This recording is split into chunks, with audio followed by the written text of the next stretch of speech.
Welcome back, everyone, to the deep dive. So, for today's deep dive, we're going to be tackling a pretty fundamental topic, and that's the relationship between God, humanity, and, well, the earth itself, Right. our home. Right. Yeah. It's such it really is foundational, isn't it? It really is. And we're going to be taking most of our cues today from Christopher J.H. Wright's book, Mission in God's Earth. I mean, it's a really thought-provoking book. Oh, it is. Yeah, for sure. Yeah. So, I guess for the listener, what would you say is the real mission of this deep dive? What are we hoping to accomplish here? Well, I think the main thing is to help you grasp some of the core ideas about our place in creation and why the world around us matters so much. I think we're going to be looking beyond just, sort of surface level understandings and getting into the real significance of living on what the Bible calls God's earth. Right. And that really starts with that fundamental concept of God's ownership of the earth. And Wright points to several really powerful statements from Scripture about that. I mean, for instance, there's Deuteronomy 10:14 that says, "To the Lord your God belong the heavens, even the highest heavens, the earth, and everything in it." Oh, yeah. And then Psalm 24:1 echoes that, saying, "The earth is the Lord's and everything in it." I mean, those are pretty clear. They are. Even Job, you have God himself declaring in chapter 41, verse 11, "Everything under heaven belongs to me." Yeah, I mean, when you really stop and think about it, that's quite a claim, isn't it? It is a huge claim. It's not just some piece of land or a particular nation. It's the whole cosmos. Mm-hmm. And to help us grasp that, Wright uses this really insightful analogy, the relationship between a landlord and a tenant.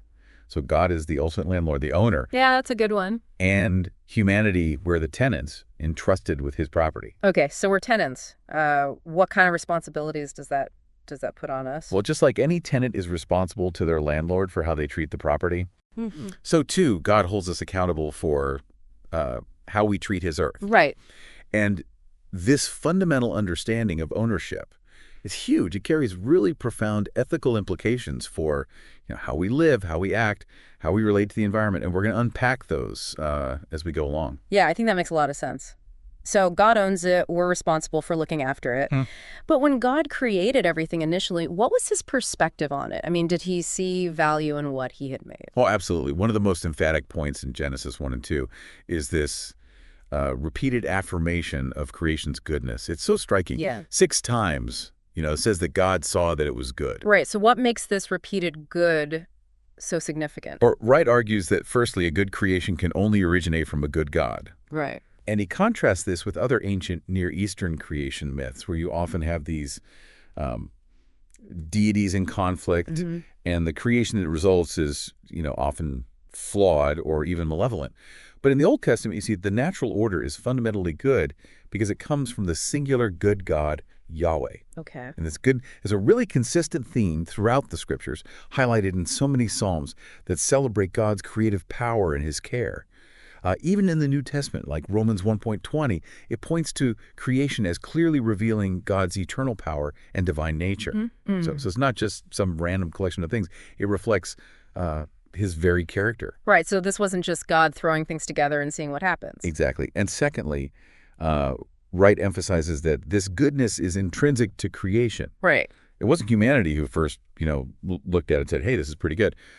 God himself declared it good before Adam and Eve even arrived on the scene. So this means that creation's goodness isn't solely dependent on whether it benefits us directly. It has inherent value because God, as its maker and owner, values it. Yeah. So it's not just there for us to use. It's something that God himself intrinsically values. Exactly. Okay. That's a really important shift in perspective, and I think it moves us away from that purely human-centered view of the world. Right, yeah. And then building on this inherent goodness, Wright also talks about the sanctity of creation. Can you explain what he means by that? Sure. So the sanctity of creation, as Wright explains it, it's distinct from its divinity. Okay. While creation is good and it's worthy of our respect and care, nothing in it is inherently divine. And this is a crucial distinction for ancient Israel, living among all these cultures that practiced nature polytheism, where natural elements were often worshipped as gods themselves. Right. So, like, for instance, a huge storm wasn't some kind of angry deity to be appeased. It was just a force operating under God's authority. Exactly. Mm. The Old Testament consistently portrays creation as obedient to God, revealing his glory, benefiting from his provision, serving his purposes. Mm-hmm. So there's a fundamental difference, as Wright highlights, between treating creation as sacred, honoring it, carefully tending to it because of its value to God, and treating it as divine, which would be idolatry. Mm-hmm. And the scriptures repeatedly warn against that. We see it in Deuteronomy 4 and Job 31, and Paul in Romans 1 connects idolatry with the rejection of the Creator. Okay, so creation is good. It's sacred in the sense that God values it highly, but it's not divine in itself. Right. So that leads us to the question of purpose. What's the ultimate purpose of all this creation? Why did God even bring it all into being in the first place? That brings us to this central idea of God's glory. You might recall, the Westminster Shorter Catechism's answer regarding humanity's chief purpose. Right. To glorify God and to enjoy him forever. And Wright suggests that a similar principle applies to the entirety of creation. It exists for the praise and honor of its creator, and for the mutual enjoyment between God and everything that he has fashioned. So it's not just about us humans bringing glory to God. It's the whole created order that has a role in this. Exactly. And we humans, we glorify God in these uniquely human ways through our capacity for reason, emotion, language, art, all the facets that reflect his image within us. Mm-hmm. But the rest of creation also praises God, as the Psalms repeatedly declare. For example, Psalm 148 calls on everything, from the celestial realms to the deepest oceans, to offer praise to the Lord. Right. And while we may not fully understand how a mountain range or a sea creature expresses praise, the Bible affirms it. There's this fundamental response of gratitude, inherent value that permeates all of creation, directed towards its maker. Yeah, that's a really beautiful image. The entire cosmos engaged in this continuous act of praise. Mm-hmm. But what about the future? Is it just going to stay in its current state forever, or is there a grander plan? Oh, there is. There is a grander plan. There's a hopeful destiny for creation that goes far beyond just Genesis 1. And to understand that, we need to look towards what theologians call the eschatological visions. Mm-hmm. These are glimpses into the future, the ultimate destiny of creation. And you find them in the prophetic books. The prophet Isaiah, he offers some really rich imagery in Isaiah 65. He envisions a new heavens and a new earth. Imagine, a reality free from sorrow, characterized by longevity, fulfilling work, and even ecological harmony. Right. It's like the wolf and the lamb peacefully grazing together. Yeah, that's a pretty amazing picture. It truly surpasses a lot of modern utopian ideals. But what about those passages that talk about fiery destruction? Right. Like in 2 Peter. It doesn't sound quite as renewal focused. That's a really important point to address. So 2 Peter chapter 3, it does mention the heavens passing away with a roar and the elements being destroyed by fire. Mm. However, Wright, along with a lot of other biblical scholars, they interpret this not as complete annihilation of the earth, but rather as it being laid bare or found out for judgment. Mm. So the purpose of this fire, it's not utter destruction. It's a purging of evil, a cleansing of the current world order. Okay, so it's kind of like a cosmic spring cleaning. Exactly. And think about the flood narrative in 2 Peter as an analogy. A world steeped in wickedness was swept away, but the physical world, God's creation, it was preserved. Mm-hmm. So similarly, the pervasive evil within creation, it will be judged and removed, but the creation itself will be transformed and renewed as God's dwelling place. And we see that described in, vivid detail in Revelation 21. Okay, so transformation, not obliteration. Yes. And how does this future hope impact our actions and attitudes now? This is where it gets really interesting. So this future hope creates what Wright calls this push-pull dynamic. Okay. On the one hand, the ultimate realization of this new creation, it rests in God's hands. Right. But on the other hand, the very vision of that future should profoundly shape our actions and priorities now. Okay. What we anticipate and hope for from God in the future should influence how we live and what we strive for in the present.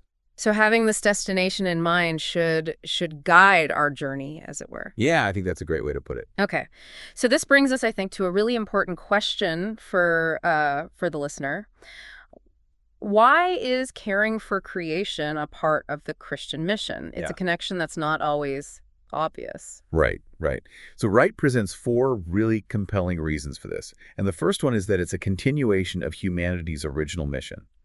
If we go back to Genesis 1.28, God commands humanity to fill the earth, To subdue it, that's the word kabas, and to have dominion over it, the word rada. And those words, subdue and have dominion, they can sometimes sound kind of harsh to modern ears. Oh, absolutely. A bit exploitative, even. Right, and Wright addresses that directly. He points out that, in contemporary environmental discourse, these terms are sometimes misrepresented as implying, license for violence and abuse. And some even blame Christianity for ecological problems because of these words. Mm-hmm. But Wright emphasizes that the traditional understanding throughout, both Jewish and Christian history has been one of benevolent care and responsible custodianship. Okay. And scholars, like James Barr, have argued quite convincingly that man's dominion doesn't inherently mean exploitation, but it aligns more closely with the role of like a shepherd king caring for what belongs to another.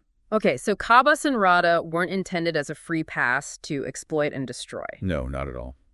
So Wright explains kabas in the context of utilizing the environment for, our sustenance, much like any other species interacts with this habitat. Mm-hmm. Agriculture is a primary example. And then Rada speaks to humanity's unique position as those exercising delegated kingly authority. Right. So we're created in God's image, therefore our dominion should reflect God's own character, which is characterized by justice, mercy, and a genuine concern for the well-being of all creation. Yeah. Theologian Robert Murray makes this point really well. If you think about Psalm 145, which details God's attributes, or Psalm 104 or Matthew 6, they illustrate God's care for all living things. Mm-hmm. And as those made in God's image with this delegated dominion, we're called to mirror that same care. So our dominion isn't about selfish power, it's about responsible care under God's authority. Exactly. Okay, so that's the first reason. What's the second reason Wright gives for why creation care is so vital to mission? The second reason is that it embodies this crucial biblical balance of both compassion and justice. Okay. So compassion, because caring for God's creation is fundamentally an unselfish act of love. Mm-hmm. For creatures that can't offer us anything in return. It reflects God's own boundless love, not just for humanity, but for all that he's made. Right. Psalm 145 articulates this beautifully.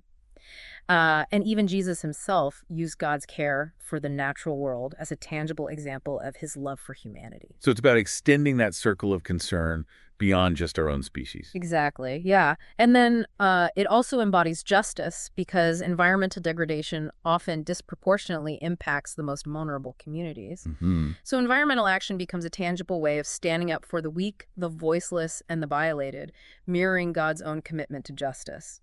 And Psalm 145, it actually connects God's provision for all creation with his acts of liberation and vindication. Right. It really links the created order with his redemptive work. So caring for the earth, it's not just a kind gesture, it's a matter of biblical justice. Mm-hmm. Okay, what's the third reason that Wright presents for this connection to mission? The third reason is that engaging in creation care puts us in direct conversation with some of the other significant ideologies that are out there in the world today. Okay. So specifically, Wright points to the destructive tendencies of unchecked global capitalism driven by greed, Mm-hmm. and also to various pantheistic, neo-pagan, and New Age spiritualities. Mm-hmm. Okay, so let's unpack those a bit. How does creation care stand in contrast to capitalism and greed? Well, Wright argues that the insatiable drive for more, which fuels much of global capitalism, it's a primary engine of environmental destruction. Right. And this fundamentally clashes with, some really core biblical teachings that condemn covetousness, which is equated with idolatry, and that warn that the love of money is a root of all kinds of evil. Right, right. And he gives examples like, the relentless extraction of finite resources, exploitation of land and natural habitats purely for profit, and the pursuit of market dominance at the expense of both the environment and vulnerable populations. So for the church to truly engage in environmental stewardship, it has to be willing to critically examine and challenge these underlying forces of greed and economic power. So it's about recognizing the spiritual dimension behind a lot of the environmental destruction that's happening. Yes, definitely. Okay, so what about those other ideologies? The pantheism and the New Age spirituality. Well, Wright acknowledges that these movements, they often exhibit a really deep passion and concern for the natural world. Mm-hmm.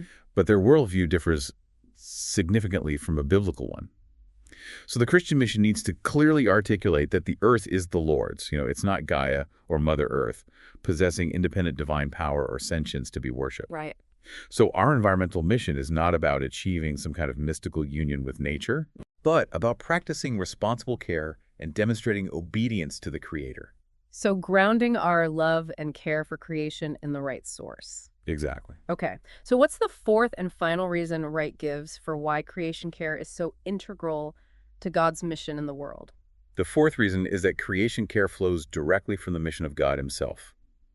So Wright emphasizes that God's overarching mission isn't just focused on the salvation of humanity, but it encompasses the redemption and restoration of the entire created order. He's bringing about this new creation through a process of profound transformation and renewal, which is analogous to the resurrection of Christ. Okay, so God's concern in redemptive work isn't limited to just humans. Absolutely not. A truly holistic mission, according to Wright, must include the rest of creation, for whose reconciliation Christ shed his blood, as Paul says in Colossians 1:20. So Christians who are involved in ecological projects, advocating for environmental responsibility, they are participating in a vital aspect of God's mission in the world, motivated by God's own love and concern for his creation. Right. And all of this really brings us back full circle to that initial understanding of God's ownership and his inherent valuation of the earth. Exactly. And Wright concludes by, reiterating that creation care is fundamentally rooted in the intrinsic value that creation holds for God and in his command for us to care for it in a way that reflects his own care. Hmm. And this understanding provides sufficient justification for our actions, even apart from any direct benefits to humanity or any evangelistic outcomes. However, he also points out that what ultimately benefits creation will, in the long run, also benefit humanity. And, that the suffering of the created order is deeply intertwined with human wickedness. So caring for the earth is indeed an integral part of the good news for all creation. And it can also be incredibly evangelistically fruitful, not as some kind of hidden agenda, but as a natural and authentic expression of demonstrating God's love for all that he's made and the cost of its redemption. Exactly. It embodies the beautiful biblical truth that the Lord is good to all. He has compassion on all he has made, as Psalm 145 tells us, and that God so loved the world, that's the entire cosmos, that he gave his one and only Son, that whoever believes in him shall not perish, but have eternal life. This has been really enlightening, this deep dive into our relationship with God and his creation. I think it's clear that this isn't some kind of peripheral concern for Christians. It's absolutely central to our faith and our mission in the world. Absolutely. And hopefully this exploration has given you a renewed perspective on the significance of the world around us and the responsibilities we have within it. So as you go about your day, I want you to consider this. How does understanding God's ownership and his valuation of the earth reshape your perspective on your everyday actions and the choices you make in relation to the environment? And what are the implications of this hope for a new creation for how we live now? It's definitely something to ponder. Thanks for joining us for this deep dive. Great to be here. Thanks for having me. Absolutely. We'll see you next time.